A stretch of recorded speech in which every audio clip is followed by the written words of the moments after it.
नमस्कार दोस्तों। आज की कहानी है कैसे खत्म हुई शहरी बनाम हॉस्टल की लड़ाई। बात 70 के दशक की है। उन दिनों इलाहाबाद विश्वविद्यालय के तकनीकी और गैर तकनीकी संस्थानों में बिहारी छात्राओं की संख्या बहुत अधिक होती थी। उनके बीच आपस में एकता और गुटबंदी भी थी। शहर में उनकी तूती बोलती थी, इसीलिए उनसे कोई पंगा लेने का साहस भी नहीं करता था। यहाँ तक कि नए बिहारी छात्राओं की रैगिंग भी दूसरे प्रदेशों की सीनियर छात्र नहीं ले पाते थे। अगर बिहारी छात्रों की रैगिंग होती भी थी तो बिहारी के ही सीनियर छात्र करते थे। इत्तेफाक से शहर के कुछ डॉन भी भोजपुर से आए थे और विश्वविद्यालय के छात्र संगठन में बिहारियों की अच्छी भागीदारी थी। उन्हीं दिनों मैंने भी एक तकनीकी संस्थान में नामांकन कराया था और शहर के एक हॉस्टल में कमरा लेकर रहता था। तब इलाहाबाद में कई हॉस्टल ऐसे थे जिनमें मासिक किराए पर खाने और रहने की व्यवस्था थी। मैं जिस हॉस्टल में रहता था उसमें 150 रुपये में पंखा युक्त कमरा, सुबह की चाय और दोनों वक्त का भोजन शामिल था। नाश्ता बाहर करना होता था। मैं मोतीहारी की एक कॉलेज से आया था जहाँ से कई छात्र इलाहाबाद आए थे। उनमें से अधिकांश हॉस्टल में रहते थे। नैनी स्थित एग्रीकल्चर इंस्टीट्यूट में भी बिहार के काफ़ी छात्र थे। सब आपस में मिलते जुलते रहते थे। उन दिनों पॉकेट में चाकू रखने का बड़ा फैशन था। हम भी रखते थे। एक दिन जब मैं अपने कॉलेज के हॉस्टल में मोतीहारी के मित्रों से मिलने गया हुआ था तो पता चला कि हॉस्टल के एक दादा ने रैगिंग के नाम पर एक नए लड़के की बहन की तस्वीर छीन ली थी और उसके बारे में अश्लील टिप्पणियां करता रहता था। लड़का पूरी बात बताते बताते रोने लगा। हमें गुस्सा आया। रैगिंग का यह क्या तरीका है? हम 4-5 लोग कथित दादा के कमरे में गए, चाकू निकालकर उसकी गर्दन पर सटा दिया और उस लड़के की बहन की तस्वीर तुरंत वापस लौटाने को कहा। उसने तस्वीर लौटा दी और बाद में देख लेने की धमकी दी। हमने कहा, बाद में क्यों, अभी देख लो, और उसकी जमकर पिटाई कर वहां से चल दिए। थोड़ी दूर जाने के बाद अरुण सिंह नाम के एक साथी ने कहा कि फिर हॉस्टल चलते हैं। मैंने उसे समझाया कि कोई कांड करने के बाद घटनास्थल पर भूल कर भी नहीं जाना चाहिए, लेकिन वह ताव में आ गया। उसकी जिद के कारण हम दोबारा हॉस्टल पहुंचे। तब तक माहौल काफ़ी गर्म हो चुका था। हॉस्टल के लड़के उत्तेजित थे। हमें देखते ही वे हम पर टूट पड़े। हमारी पिटाई हो गई और हमें कॉलेज के प्रिंसिपल के पास ले जाया गया। प्रिंसिपल के चैम्बर के बाहर हमें खड़े थे। लड़के इधर उधर खड़े थे। तभी इलाहाबाद के कुछ स्थानीय लड़के मेरे पास आए और बोले, बॉस, हमारे घेरे में धीरे धीरे चार दीवारी की ओर चलो और फांद कर निकल जाओ, पुलिस आने वाली है। तरकीब काम आ गई। मैं धीरे से चार दीवारी फांद कर सरक गया। अपने ठिकाने पर जाना खतरे से खाली नहीं था, इसलिए गली गली होता हुआ लोकनाथ पहुंचा, जहां मेरे एक मित्र मंटू लाल रहते थे। उनके घर पहुंचा तो बिहार के कई छात्र चिंतित अवस्था में बैठे थे। उन्हें घटना की जानकारी मिल चुकी थी। अब परिस्थितियों के अनुरूप रणनीति तैयार की गई।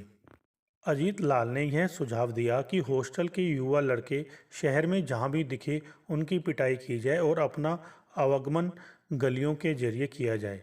इस बीच शहरी इलाके के कई युवक वहां पहुंचे और उन्होंने इस लड़ाई में हर तरह से साथ देने का वादा किया। मेरे हॉस्टल में लौटने पर रोक लग गई। हम पास के एक बिहारी लॉज में रहने लगे। उस दिन हम लोकनाथ के इलाके से निकले ही थे कि एक शहरी लड़के ने सूचना दी कि हॉस्टल के दो लड़के पास के सिनेमा हॉल में टिकट लेने के लिए लाइन में खड़े हैं। हम तुरंत सिनेमा हॉल पहुंचे, उन्हें खींचकर बाहर ले आए। इलाहाबाद की सड़क पर मारपीट करना आसान नहीं था। हमने एक तरकीब लगाई, उसे पीटते हुए कहा, साले छोकरीबाजी करता है। तभी हमारे ग्रुप के दूसरे लड़के भी वहां आ गए और शुरू हो गए दे दनादन उसे बजाने में। इस बीच भीड़ इकट्ठी हो गई। लोगों को पता चला कि कुछ मजनुओं की पिटाई हो रही है तो उन्होंने भी उन्हें पीटना शुरू कर दिया। वे अपनी सफाई देते रहे और पिटाई रहे। हम धीरे से खिसक लिए और उनकी पिटाई चलती रही।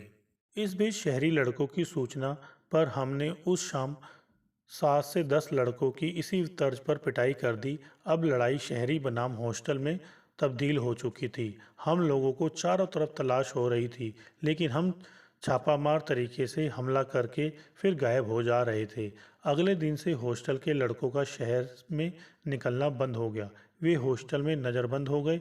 इलाहाबाद की शहरी क्षेत्र के लड़कों ने हॉस्टल पर नज़र रखी थी और हमें वहाँ की तमाम गतिविधियों की सूचना मिल रही थी। हॉस्टल के दादाओं में एक ऐसा था जो हमारे ग्रुप की एक वरिष्ठ साथी मल्लेक दा का भांजा था। मल्ले दा पूरी तरह हमारे साथ थे और उसे किसी तरह की रियायत देने के खिलाफ थे, लेकिन हमने ये तय किया था कि उसे बख्श देंगे। उसे भी पता था कि जब तक वह हमला नहीं करेगा, हम पर उस पर हाथ नहीं उठाएंगे। वह किसी तरह हिम्मत करके हॉस्टल से निकला और शहर के एक खूंखार डॉन से संपर्क कर उसे अपने पक्ष में कर लिया। हमें जानकारी मिली तो हम भी डॉन लोगों से संपर्क करने लगे। शहरी खेमे का होने के कारण अधिकांश गैंगस्टर हमारे पक्ष में आ गए। सिर्फ एक डॉन हॉस्टल वालों के पक्ष में था। मेरे होटल के सामने एक लॉज में हमारे ग्रुप के कई लड़के रहते थे। वहीं हमारा केंद्र बना हुआ था। दोपहर में कुछ शहरी लड़कों ने सूचित किया कि हॉस्टल में कथित डॉन के साथ सैकड़ों लड़कों की मीटिंग चल रही है। वे हमारे अड्डे पर हमला करने की तैयारी में हैं।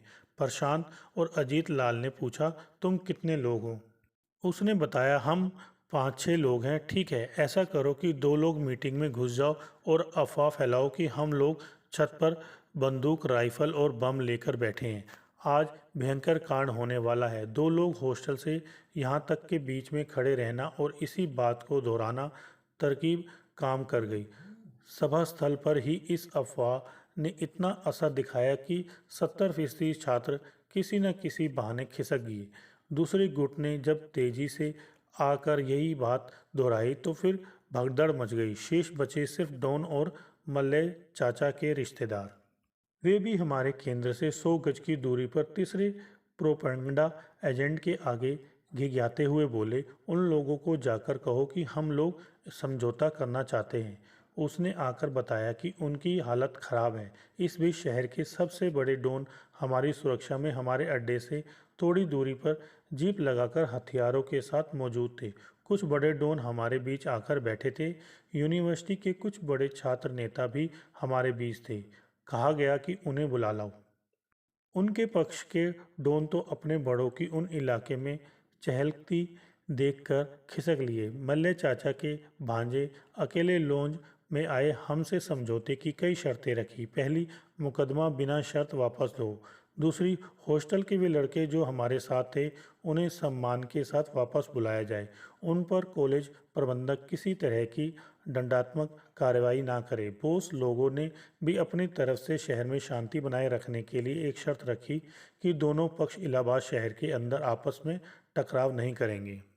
हॉस्टल के दादा लड़ाई हार चुके थे, इसलिए हर शर्त मानने के अलावा उनके पास कोई चारा नहीं था। इस घटना का नतीजा यह हुआ कि पहले दिन हॉस्टल की घटना के बाद मोतिहारी के जो लड़के हॉस्टल छोड़कर भाग गए थे वे वापस लौटने के बाद हॉस्टल के बॉस बन गए। पुराने बॉस लोगों की हवा निकल गई। इस घटना के बाद शहर के अन्य संस्थानों में भी रैगिंग की परंपरा में कमी आई। इधर किसी ने मेरे घर तक की घटना की खबर पहुंचा दी और मुझे तुरंत इलाहाबाद छोड़कर वापस लौट आने का फरमान सुना दिया गया।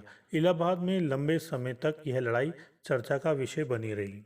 हेलो दोस्तों, अगर आपको हमारी ये वीडियो अच्छी लगी हो तो लाइक करें, शेयर करें और कमेंट्स करके बताएं कि हमारी ये वीडियो आपको कैसी लगी। साथ में चैनल को सब्सक्राइब करके बेल आइकन जरूर दबाएं।